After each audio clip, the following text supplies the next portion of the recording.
Eu me chamo Janaína Veronese Alberton, eu sou engenheira agrônoma e a gente vai conversar um pouquinho sobre o diagnóstico visual de deficiência dos micronutrientes boro, cloro, manganês, ferro e cobre. Vamos começar então relembrando um pouquinho a função desses nutrientes na planta, né? Vamos começar a falar do boro, por exemplo. O boro ele está presente principalmente numa forma não dissociada lá na solução do solo. A absorção de boro ela vai ocorrer na forma de H3VO3. E o boro ele é considerado relativamente imóvel lá na planta. Ele não é um componente de enzimas, ao contrário de muitos outros nutrientes que são essenciais aí para as nossas plantas. Né? Nos tecidos meristemáticos, a síntese de proteínas, síntese de RNA e formação de ribose são processos muito importantes que são influenciados pelo boro, né? E, portanto, o teor de boro vai afetar aí esse crescimento meristemático, né? Então, ele apresenta um papel importantíssimo no metabolismo dos ácidos nucleicos, metabolismo de proteínas, fotossíntese, biossíntese de carboidrato e também estabilidade na membrana celular, certo? E o cloro, né? O cloro ele é um nutriente que ele é requerido em pouca quantidade pela planta, uma baixíssima quantidade ali pelas plantas, né? Geralmente as quantidades que tem naturalmente na água e no solo já são suficientes para suprir essa necessidade, essa exigência nutricional que a planta tem do boro. Então, a carência se torna rara dessa forma, né? E quando ela eventualmente aparece, os sintomas são a diminuição do tamanho da folha. Então, quando a gente percebe uma folha relativamente reduzida, pode ser um sinal de falta de cloro, né? Em algumas espécies, o íon cloro ele tem um efeito sobre a regulação estomática também das células, que indiretamente acaba influenciando então na fotossíntese. O ferro, gente, ele atua na formação da clorofila, né? Ele atua como um ativador enzimático e ele é essencial para o metabolismo energético dessas plantas, para que elas consigam estar se desenvolvendo, deslocando energia para o seu crescimento, desenvolvimento, para a sua reprodução, para a sua produção, né?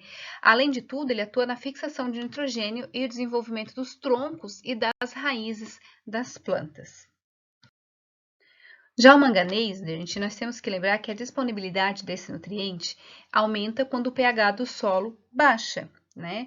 Então, é muito comum o aparecimento de sintomas de toxidez por manganês quando a gente tem um pH aí abaixo de 5,5, né? Não é somente o alumínio que vai estar aumentando sua disponibilidade quando o pH começa a baixar. O manganês também acaba sofrendo isso. Só que, por outro lado, quando a gente aumenta o pH a valores acima de 6, né, tem uma redução na disponibilidade de manganês no solo. E aí, dependendo do solo, de como é que está esse equilíbrio nutricional, pode haver uma deficiência desse nutriente lá nas plantas. O manganês, ele atua na fotossíntese, porque quando eu tenho falta desse nutriente, vou afetar a cadeia de transporte de elétrons, que vai agir lá na reação ativada pela luz, né? Então, eu vou acabar tendo um prejuízo aí na minha fotossíntese. E o cobre, gente? O cobre ele é um elemento necessário para o crescimento, para o desenvolvimento e para a reprodução da planta, né? Além de afetar o desenvolvimento da planta, o cobre ele está presente em algumas enzimas que interferem na qualidade do produto final. Por exemplo, nos grãos de café, a presença do cobre é essencial para a qualidade da bebida. Então, lá na planta de café, ele influencia lá na minha qualidade final, no resultado final da minha bebida, né? E quais são os sintomas de deficiência desses nutrientes? Então, vamos começar aí pelo boro. A gente vai ter plantas atrofiadas, com hastes robustas e folha verde pálida, quando eu tenho falta de boro, né? As plantas afetadas, elas produzem também espigas pequenas e curvadas. Essa deficiência de boro vai afetar a polinização, porque vai impedir o crescimento do tubo polínico, né? O boro, ele é mobilizado nas plantas em condições de suprimento curto.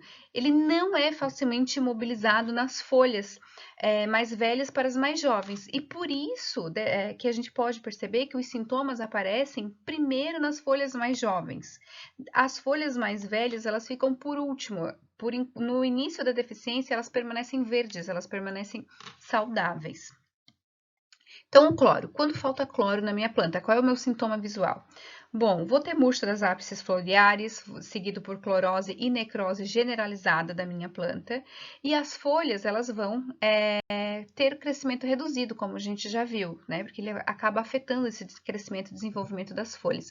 Eventualmente, essas folhas também podem estar apresentando uma cor bronzeada, que é o chamado bronzeamento. Já para o manganês, né, os sintomas visuais, a gente pode falar que as plantas elas começam a aparecer atrofiadas, parece que o caule fica mais curto, as folhas ficam verde amareladas, resultando no baixo rendimento aí, consequentemente no final da colheita, né, no final da produção. A deficiência de manganês, ela também vai afetar a viabilidade do ganho de pólen lá no milho, por exemplo, e atinge as folhas jovens e as folhas intermediárias, ficando com as folhas mais velhas não afetadas. O ferro, então a planta, quando tem falta de ferro, começa a apresentar uma clorose nas folhas, primeiro lá entre as nervuras, e aí depois que migra para a área geral da folha, né? Observa-se que o primeiro sintoma nas brotações ocorre nas folhas jovens também, que pode ser explicado pela baixa mobilidade aí do ferro dentro lá do meu floema, né? O amarelecimento das folhas também está relacionado com a função do ferro em constituir as clorofilas e as proteínas do cloroplasto, que são aí responsáveis pela cor verde, pela coloração verde das nossas plantas, né?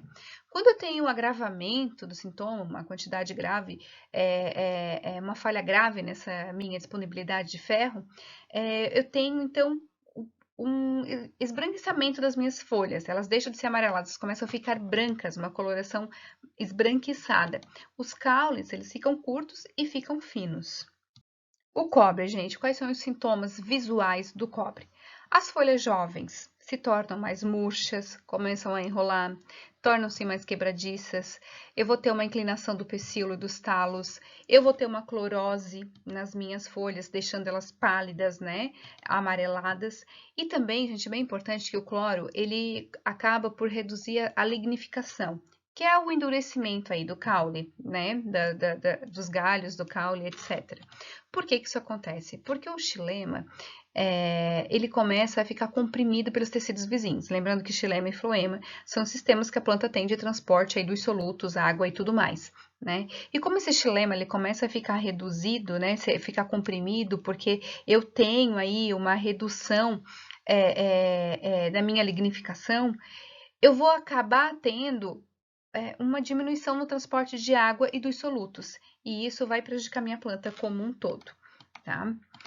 Por exemplo, quando isso acontece nos cereais, é muito comum a gente verificar o abortamento das flores, ou então a produção de espigas pouco granadas.